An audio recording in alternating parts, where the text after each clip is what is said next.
Assalamualaikum warahmatullahi wabarakatuh. Kembali lagi bersama saya Alfa Arsilan. Kali ini kita akan mereaksi beberapa video lagi ya. Untuk teman-teman seperti biasa, semoga baik-baik saja ya. Salam untuk keluarganya. Langsung saja ke video pertama. Apakah saya pernah melihat orang yang kerja sama saya S1, S2, atau S3? Enggak. Dan Google sama Apple sekarang sudah tidak melihat ijazah. Aneh. Google perusahaan besar, Apple perusahaan besar, udah nggak ngeliat ijazah. Jadi mereka bukanya gini, dibuka lowongan untuk ilustrator, nggak ditulis tuh minimal S1, S2, nggak ditulis ilustrator. Udah datang 100 orang, dikasih coba buat temanya ini, tag, buat 100 orang. Dari 100 orang dilihat yang terbagus, diambil. Mau dia tamatan SD juga nggak peduli. Masa depan ya, di masa depan nanti gak ada S1, S2, S3 sebetulnya kemungkinan besar, tapi kualitas tetap aja kualitas nomor satu ya. Jadi mumpung sekarang masih muda atau masih dalam tahap perjuangan gitu ya, mending perbaiki dulu kualitas. Insya Allah di masa depan pasti cerah lah. Kualitas dulu, jangan gelar-gelar, kualitas dulu yang pertama. Lanjutkan.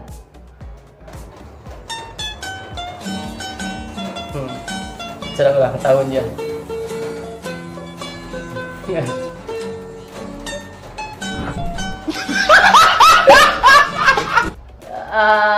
Kau dikasih lagi aja, kasihan.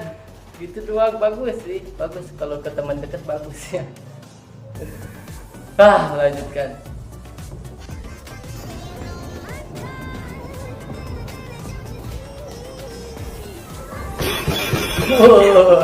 Sampai getar aja. Aduh.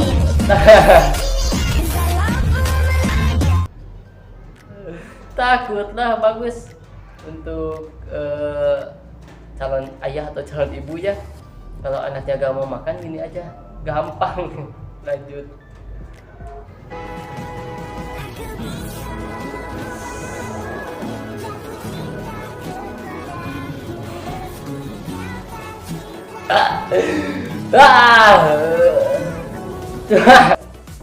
So sweet ya yang sama kambing loh. Permennya dimakan lagi. Permennya diemut lagi. So sweet sekali. Lanjutkan. Kita tidak pernah menolak mereka. Ini hak asasinya dihargai. Dalam hal-hal lain dihargai, tapi dalam perilaku seksual itu tidak boleh. Dan itu ada dasar konstitusinya. Ada yang mengatakan begini di forum, loh katanya itu orang homo, gay, lesbi itu kan ciptaan Tuhan. Kalau Tuhan mau kan mereka tidak LGBT katanya. Kenapa harus dimusuhi? Lihat, sama Tuhan juga menciptakan iblis, tapi kita harus lawan iblis. Kan begitu logikanya. Jadi logika seperti itu tidak bisa dipakai. Tuhan menciptakan barang kotor, Tuhan yang menciptakan. Tapi jangan makan tuh yang kotor, meskipun itu ciptaan Tuhan. Rame ya LGBT. Sekarang kan lagi rame tuh, ragil siapa tuh namanya. Ini loh, LGBT paling berbahaya loh. Dibanding perzinahan, lebih berbahaya LGBT. Jangankan bersetubuh lah ya, jangankan bersetubuh gitu. Cuma cium doang. Laki-laki atau perempuan ke perempuan, laki-laki ke laki-laki, nyium doang tapi pakai nafsu, maka itu seperti membunuh 10 nabi. Nyium doang, belum bersetubuhnya mah. Jadi siksaan juga dari dulu ya, dari zaman Nabi Lut kan terkenalkan LGBT. Siksaan paling keras, azab Allah paling keras kepada kaum Lut. Gimana? Buminya diambil, dibalikin coy. Jadi buminya dicokel sama malaikat Jibril, dibalikin. Itu siksaan paling keras. Jadi kita lah sebagai orang Islam harus berjuang lah ya. LGBT mah jangan sampai halal LGBT. Yang lain juga jangan, tapi yang lain kan susah. Kalau LGBT kan mumpung belum ada, kalau ada sedikit pangkas. Lanjutkan. When helping the poor, leave the camera at home. Ketika menolong orang yang miskin, tinggalkan kameranya di rumah. Sekarang banyak ya, kemarin kayak saya buat videonya kan, seperti demikian yang tidak selalu ria gitu kan, tapi banyak masalah baru. Nah itu nanti saya jelaskan lah nanti. Sekarang saya dari sini kita mau belajar tentang satu hal ya, tentang keikhlasan. Itu kan pertamanya dari bawa kamera atau tidak itu tentang keikhlasan kan. Ikhlas itu terbagi menjadi 3 sebetulnya. Yang paling rendah, ikhlas yang paling rendah itu berbuat baik atau beribadah itu tidak mengharapkan apapun. Contoh, kita sholat kan mengharapkan pahala.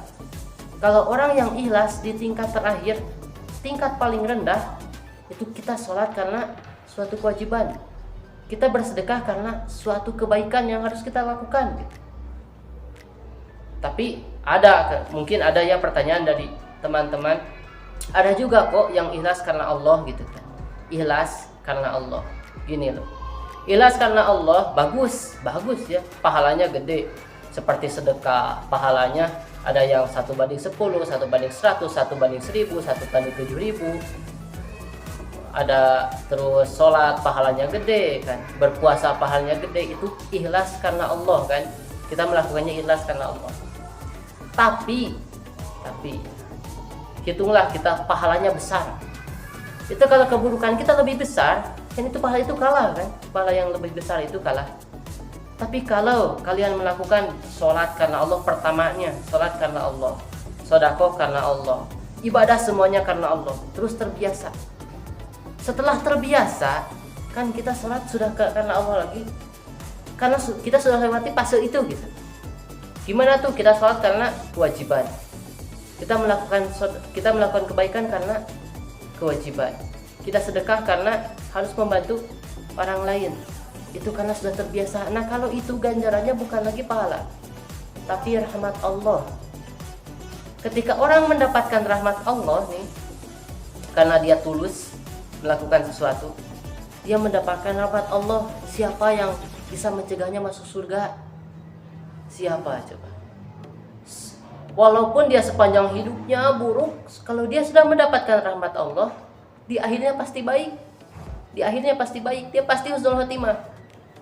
Ingat, itu ada di hadis pertama Uskuriyah ya, yang Sayyidina Umar kan, Sayyidina Umar tahu jahatnya telah mengubur anaknya kan, karena dia mendapatkan rahmat Allah, menolong burung itu dengan tulus, dia masuk surga. Jadi itu ya, ikhlas paling bawah. Lanjutkan. Promise yourself that no matter how hard it gets, you won't give up. Berjanjilah pada dirimu sendiri, seberapa sulit impian kita dapatkan, you won't give up. Kamu tidak akan pernah menyerah. Kalau apalagi yang punya visi ya, hati-hati yang punya visi loh. Visi itu yang punya gambaran tentang masa depan lah. Kita masa depan nih sudah tahu nih mau jadi apa. Kita depannya mau contoh lah, mau buat sekolahan atau mau buat apa. Jangan hilangkan itu. Jangan pernah menyerah. Nanti juga sampai ya. Jangan pernah menyerah. Lanjutkan. Hubungan yang sudah melibatkan orang tua gak lucu kalau cuma buat main-main. Kalau sudah dikenalkan ke orang tua, itu artinya serius. Gak bisa dibuat main-main lagi. Ini mah kan udah ke orang tua udah gini, malu loh. Malu apanya? Kita malu laki-laki ya, kalau sebagai laki-laki malu ke orang tua ini, malu juga ke orang tua itu, malu juga ke teman-temannya. Kalau laki-laki seperti saya ya, malu ke teman-temannya. Jadi kalau dibuat main-main kan gak lucu lah. Tapi terserah. Lanjutkan. 99 orang tidak akan terhibur dengan kehadirannya. Ia bukan artis, bukan orang yang terkenal, ia bahkan bau dan kotor. Namun merekalah orang-orang yang membuat lingkungan sekitar kita jadi bersih. Mereka adalah pahlawan sesungguhnya untuk rela kotor demi membersihkan kotoran dan sampah orang-orang banyak. Mereka seharusnya dihargai dan dihormati lebih dari seorang artis. Ini seperti hina loh, seperti hina yang tukang ambil sampah, tukang bakar sampah itu ya, hampir seperti hina. Padahal itu loh, lihat di sekitar kita banyak lah dosen, banyak ya, PNS banyak ya. Di sekitar kita banyak orang-orang berpengaruh, banyak sekali. Lihat ke sana, lihat ke kebun, lihat ke sungai, banyak sampah. Apa pengaruhnya gitu? Katanya orang-orangnya bagus, orang-orangnya baik, baca bukunya banyak. Tapi kok sampah di mana-mana? Ini orang seperti ini yang dibutuhkan, coy. Harusnya diapain? Lanjutkan.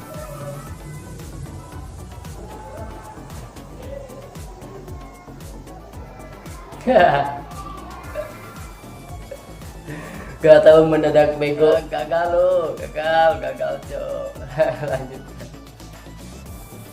The worst kind of pain is getting hurt by the person you explain your pain to. Kesakitan paling sakit itu ya, paling sakit itu adalah disakiti oleh orang yang kita cerita ke dia bahwa hal itu menyakitkan. Contoh, kita dihianati itu menyakitkan. Cerita ke dia bahwa kita tidak sakit hati terhadap apapun, tapi kalau terhadap pengkhianatan kita sakit hati. Kita dihianati oleh orang itu, orang yang kita cerita itu.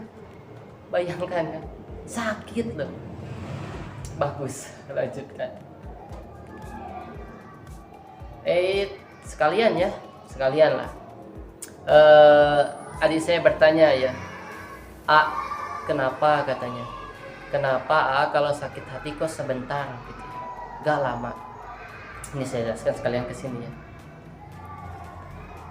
Pertama, sakit hati tidak berasal dari orang yang biasa-biasa saja ya. Tentu mereka orang-orang yang istimewa untuk kita ya. Jadi kita sakit hati. Kita lihat beberapa pepatah dari Imam Syafi'i, Sayyidina Ali, atau siapapun yang bijaksana tentang cinta. Mereka hampir seperti orang gila. Mencintai itu mencintai full. Tapi sebetulnya ketika mereka sakit hati, ketika orang yang punya pemahaman tentang ilmu agama sakit hati atau dikecewakan, pertama ada hadis bahwa seorang muslim kepada muslim yang lain tidak boleh marah lebih dari 3 hari. Pertama itu ya, lebih dari 3 hari. Yang kedua, ada hadis bahwa ciri orang mukmin tidak ada dendam dalam hatinya, boy. Tidak dendam, marah wajar. Tapi sebentar tidak ada dendam lagi. Gabungkan. Maka berarti orang mukmin marahnya sekejap saja dan dendamnya harus hilang dalam waktu 3 hari. Jangan lebih dari 3 hari. Kita berlatih untuk itu, boy. Saya sendiri berlatih untuk itu. Sehingga ketika waktu 3 hari, ketika kita disakiti, waktu 3 hari kecewanya hilang, semuanya hilang, cintanya juga hilang dalam waktu 3 hari. Padahal sebelumnya seperti orang gila, tidak bisa ditinggalkan atau gimana. Itu rahasia sebetulnya, rahasia dari orang yang mengerti ilmu agama atau orang yang bijaksana, itu rahasia sebetulnya. Tapi untuk pengetahuan bolehlah seperti itu. Jadi bukan tidak peduli itu sakit hati, bukan, tapi itu rahasianya. Oke. Lanjutkan. I don't hate you, I just lost all reason to love you. Jika kamu sama orang yang dulu kamu sukai ya, kenapa gitu ya, benci? Tidak ya, kalau ini jawabannya bukan benci, tapi hilang alasan untuk mencintainya, itu doang. Benci mah enggak lah, ngapain benci orang kan? Tapi hilang alasan mencintainya seperti dulu, hilang. Lanjutkan.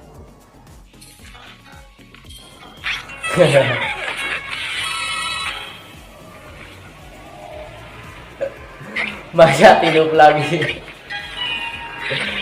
Aduh.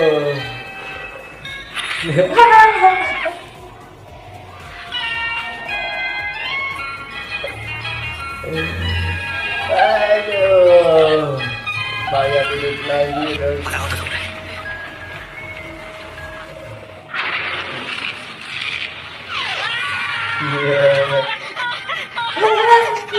Kendadanya.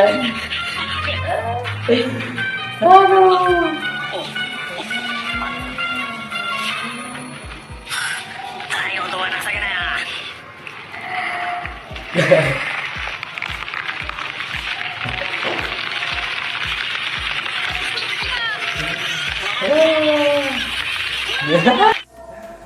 Gak saya dia ada di film film Chinatown ya, detektif Chinatown. Itu lucu, itu film detektif, pinter tapi lucu. Kenapa gak tahu saya alasan kenapa orang-orang takut sama orang mati. Kalau hidup lagi orang mati ya bagus lah coy, ngapain takut? Nanti apa kopi? Air putih saja. Rumit ya kamu. Aku nawarinnya lemon tea apa kopi. Kenapa kamu pilih yang lain? Ya sudah, terserah Mbak Zahro saja. Pilihan sesederhana gitu aja kamu nggak bisa memutuskan. Saya tidak ingin pilihan saya merepotkan Mbak Zahro. Aku menawarkan. Berarti aku sudah siap direpotkan. Apaan Itu yang saya sih, tidak mau. boy? Itu yang aku bilang ke kamu. Ya sudah, kopi saja lah. Nadanya jangan terpaksa gitu dong. Terus saya harus gimana Mbak Zahro? Lemon tea aja ya. Iya. Tadi milik kopi. Ditawarin lemon tea jawab iya. Gampang banget berubah. Labil. Udah pulang lah ya. Lah saya udah pulang lah. Pahin dah, pulang aja. Pusing.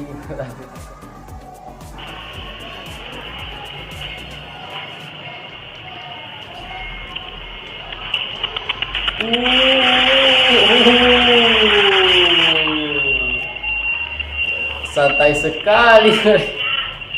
Tolongin anjir, diliatin dulu. Santai sekali. Lanjut ya.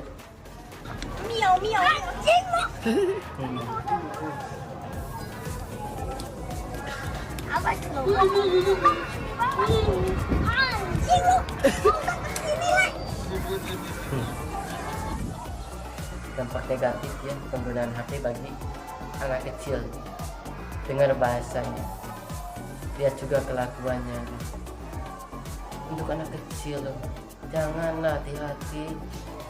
Kita kan orang tua ya, seharusnya kan lebih tahu kan tentang sistem sekarang kan, lebih tahu daripada anak kecil itu. Kenapa kita tidak bodohi sih?